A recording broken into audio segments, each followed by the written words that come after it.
राम राम दोस्तों। आज की जो वीडियो है वो आपने थंबनेल में देख ही ली होगी कि बालाजी जाने से या अन्य चौकी गद्दी पर जाने से भी संकट आपका क्यों नहीं कटता है। तो सबसे पहला तो जो है, बालाजी में जाने का कुछ नियम होते हैं जो आपको पूरी तरीके से करने होते हैं। हर देवता के एक नियम होते हैं। दूसरा, भगत के भी नियम होते हैं जो उन्हें उनके गुरु द्वारा प्रदान किए होते हैं या उनको कुछ अनुभव किए होते हैं या उन्हें आदेश मिले होते हैं देवताओं के कि जो कराना है इस प्रकार से कराना है। तो कुछ जो चीज़ें हैं जो हमारी अनुभव की हुई हैं या हमारे गुरुदेव ने हमें बताई है या हमने जानी है, तो सबसे पहले तो जानना यह ज़रूरी होता है कि संकट कैसे होते हैं, किस प्रकार के होते हैं, संकट कितने प्रकार के होते हैं। तो संकट कैसा होता है पहले यह जानना बहुत ज़रूरी होता है किसी भी भगत के लिए। तो पहले ये देखना होता है क्या वह लगा हुआ संकट तो नहीं है, जैसे हम कहीं जा रहे हैं चौक चौराहे से लग गया या कुछ हमने खा लिया, या फिर दूसरा कोई वो भेजा हुआ संकट तो नहीं है, किसी ने आपके ऊपर कुछ तंत्र विद्या कर दी, किसी से आपका कोई बैर था, इस प्रकार का। किसी चौराहे से किसी का कुछ उतारा हुआ तो नहीं लग गया। और इसमें या कोई ऐसा संकट जो आपके घर पे किया हो, आपके परिवार पे किया हो। इसके अलावा कुछ संकट ऐसा भी होता है जो आपको खिलाया हुआ हो, कुछ पिलाया हुआ हो, ठीक है। तो सबसे पहले तो जो संकट की पहचान करनी होती है कि संकट किस प्रकार का है, क्योंकि कई बार ऐसा होता है हम चौकी गद्दियों पे जाते हैं, हमारे संकट नहीं कटते हैं। तो रीज़न मैंने आपको पहले यही बता दिया है कि संकट जो हैं देखने पड़ते हैं कि किस प्रकार का है। दूसरा चीज़, नियम भगत के या किसी भी पूजा स्थल के या बालाजी के पूरी तरीके से करने होते हैं। और इसमें एक बहुत महत्वपूर्ण जो होता है वो यह भी होता है कि हो सकता है कि आपके ऊपर संकट हो ही ना, आपको पितरों की समस्या हो, या फिर ऐसा भी हो सकता है कि आपको कोई आपके सवारी बनती हो या कोई आपके दूत हो जो आपको प्रदान किए गए हों और वो गद्दी चौकी चाहते हों। मेन कारण तो ये भी हो सकता है आपका। तो सबसे जो ख़तरनाक माना जाता है वो खिलाया पिलाया माना जाता है।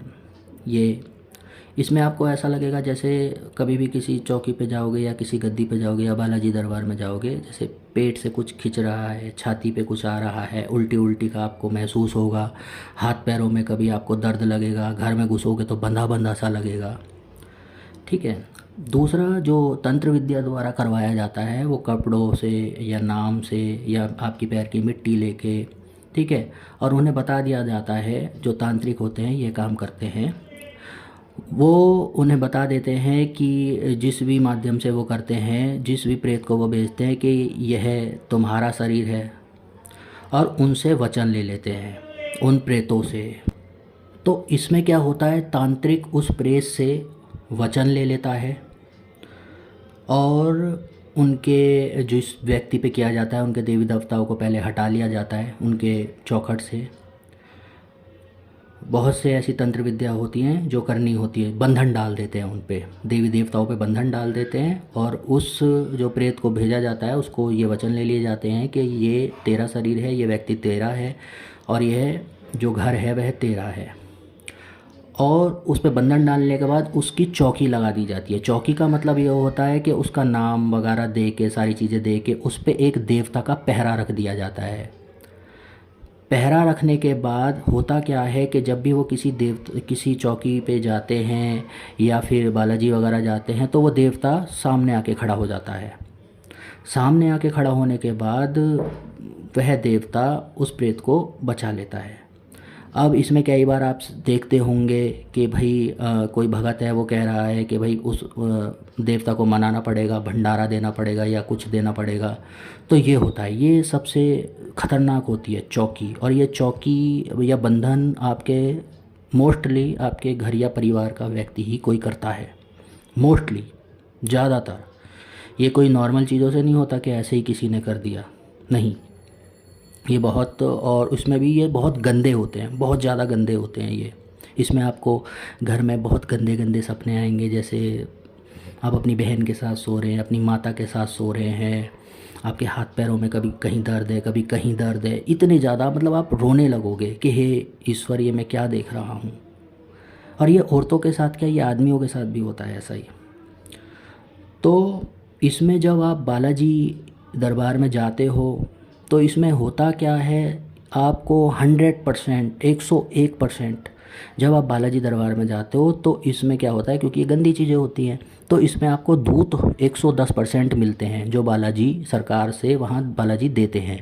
वो देते इसलिए हैं क्योंकि जब आप उनकी शरण में जाते हो तो वो दूत आपकी रक्षा करते हैं।